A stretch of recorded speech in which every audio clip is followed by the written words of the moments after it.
Hello, welcome, Cabbage here. In War of the Visions Global, let's have a look at my free-to-play account after 7 months.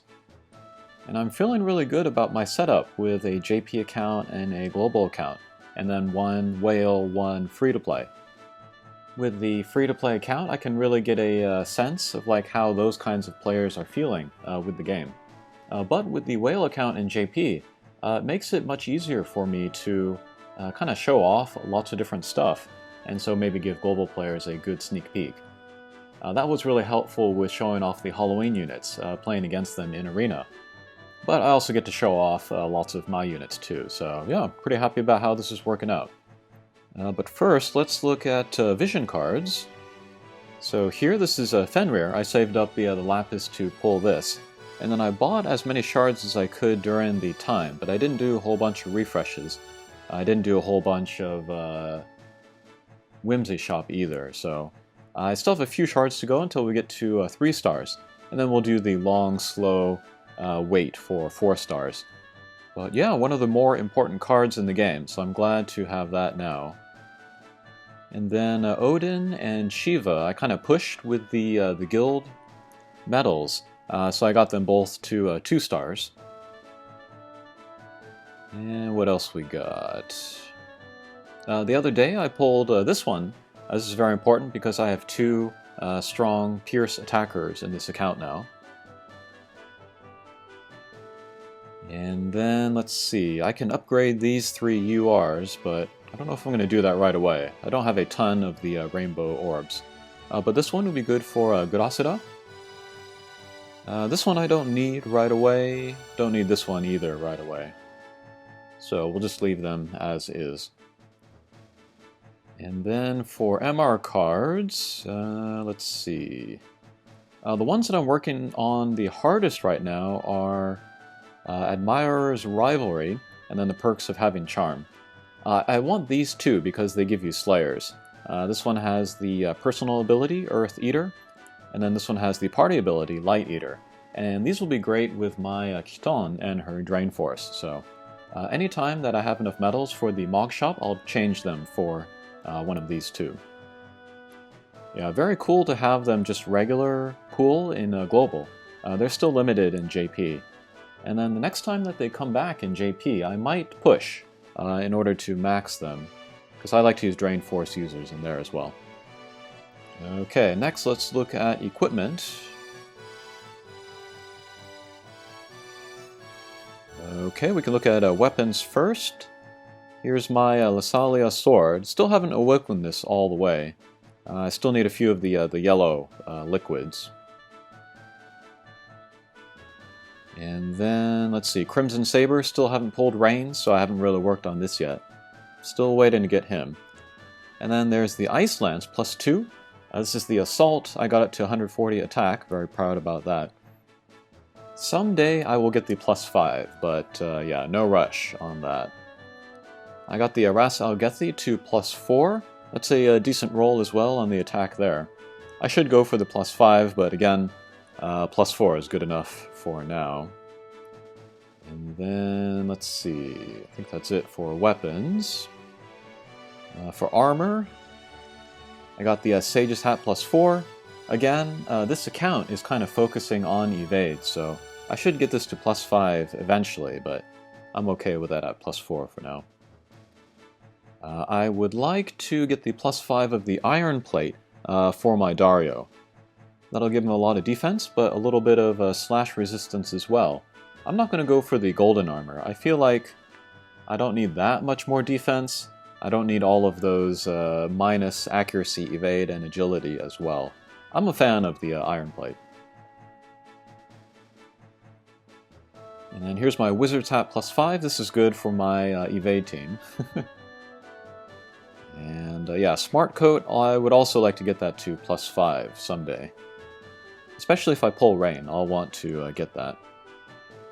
And for accessories, I got the Ribbon +3 leveled up all the way, so that's nice also for my evade account. I have enough recipes to make another +3 or put them all together and make a +4, but I can think about doing that later down the line. And that's about it for accessories.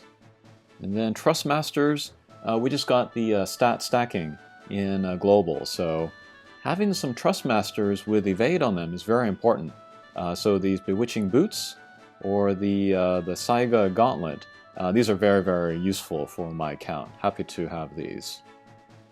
Okay, I think that's all I want to say here. We'll look at units last. And here are all the URs that I have. I've been pulling more of them just randomly, but I'm not going to level most of them, of course. And then these are the ones that I am working on and using. I got Gurasura up to level 89. I got her to that level maybe when there was like 3 days left of the raid. And then I joined a bunch of the Behemoth rooms, but there weren't enough members. Like, we would get like 2 or like 3 members, and we would never get a 4th, so that wasn't actually that useful. But I'm very excited to use her in this account. She's really going to help me with raids in the future. And then having the Pierce attack will be really good for PvP. And then, because her slash resistance is so high, and because it's so easy to raise slash resistance with like with the Siren Esper, and the Snow White MR Vision card, and then that Iron Plate like I showed you earlier. It would be pretty easy to get her very high slash resistance, and I could use her kind of as a slash tank. I've been kind of experimenting with that in Arena, and that's been working out okay. So very excited to have her. And then Victora, just got her to 89 yesterday, which is why I'm making the video today. I was waiting for that. But her too, she was long on my want list for my global account, because I never leveled her in JP. I did 5 pulls for her, the 10,000 Lapis when she first released, didn't get her, finally got her like some months later, and then finally leveled her up here some months later then. So very much looking forward to using her. I love Dragoons in any Final Fantasy game, so this one already has a special place in my heart. Alright, and then here is Rob. He's getting close-ish to Limit Break 4. I'm buying his shards when they appear in the shop and then doing his hard quest every day. He'll be a good match for my Evade account as well. And then Gilgamesh, he is slowly getting up towards Limit Break 3. Then I'll start using him for real. I'm very much looking forward to getting use out of his slash resistance break.